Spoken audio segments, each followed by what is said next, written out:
May bago na namang taas singil sa kuryente na inaasahan ngayong buwan. At para sa detalye, may ulat on the spot si Cara David.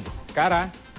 Yes, Rafi, 31 centavos per kilowatt hour ang inanunsyo ngayon ng Meralco na dagdag singil sa ating August billing. So lahat po ng mga Meralco users may dagdag po na 31 centavos per kilowatt hour sa inyong bill sa August. Ngayong buwan po yan, mga kapuso. Kung kayo po ay kumukonsumo ng 200 kilowatt hour per month, ang katumbas po nito 1 centavos ay dagdag na 62 pesos sa inyong bill. Ayon sa Meralco, ito ay dahil sa tumaas din kasi ang generation charge for August 2014.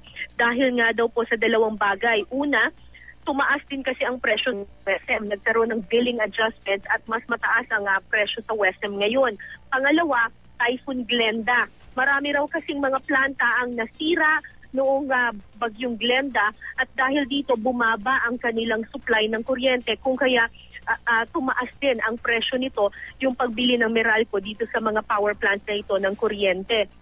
Nililinaw ng Meralco ang pagtaas ay dahil sa generation charge, hindi daw sa distribution charge ng Meralco.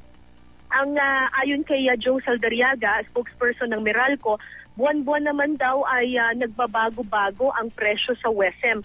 Kung kaya hopefully daw by September, October and November and December ay magbago ulit ang billing ng WESM at baka posibleng bumaba ang generation charge by September.